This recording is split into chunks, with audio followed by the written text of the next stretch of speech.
Pilkada langsung berusaha membalik logika. Rakyat tidak lagi ditempatkan di pinggiran, melainkan di pusat pengambilan keputusan.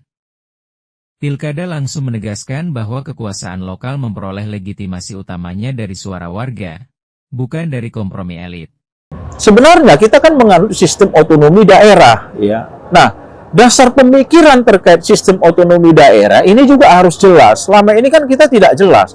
Sebenarnya otonomi daerah itu ada di mana? Ada di tingkatan mana? Apakah di provinsi, atau di kabupaten kota, atau di kedua-duanya? Saya kira sampai saat ini di negara manapun otonomi daerah itu hanya satu. Apakah di tingkat provinsi atau di kabupaten kota? Kita tinggal memilih saja, tinggal kita identifikasi aja, inventarisir aja apa kelemahan dan kekurangan. Kalau di provinsi itu apa kelemahan kekurangannya, di kabupaten kota itu apa kelemahan dan kekurangannya. Bagi saya, kalau saya kaji analisis, itu lebih baik otonomi daerahnya di tingkat provinsi. Nah, kalau otonomi daerah itu di tingkat provinsi, maka yang dipilih secara langsung ya oleh rakyat daerah otonomi itu adalah gubernur. Nah, karena provinsi, daerah otonomi adalah provinsi, maka kabupaten kota itu pada dasarnya adalah perpanjang tanganan pemerintah yang ada di provinsi. Oleh karena itu, seluruh bupati wali kota di kabupaten kota itu harusnya ditunjuk dan diangkat oleh gubernur, tidak lagi dipilih oleh DPRD.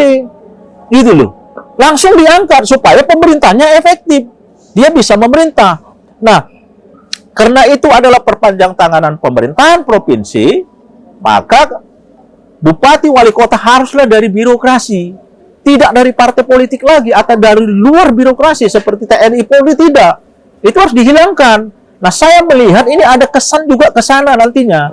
Begitu kepala daerah dipilih oleh DPRD, maka akan ada titipan-titipan dari pemerintah pusat, penguasa, yang salah satunya analisa saya bisa jadi memasukkan kembali TNI dan Polri, walaupun bisa jadi itu dipensiun cepatkan. Tetapi ini menurut saya udah kembali ke duit fungsi ABRI kalau begitu, secara tersamar. Nah, ini yang sebenarnya saya wanti-wanti salah satu hidden agenda, ya, agenda-agenda tersembunyi dari penguasa dan partai politik dalam koalisi penguasa itu. Nah, kalau otonomi daerah itu ada di tingkat kabupaten kota, maka yang dipilih secara langsung itu adalah bupati dan wali kota.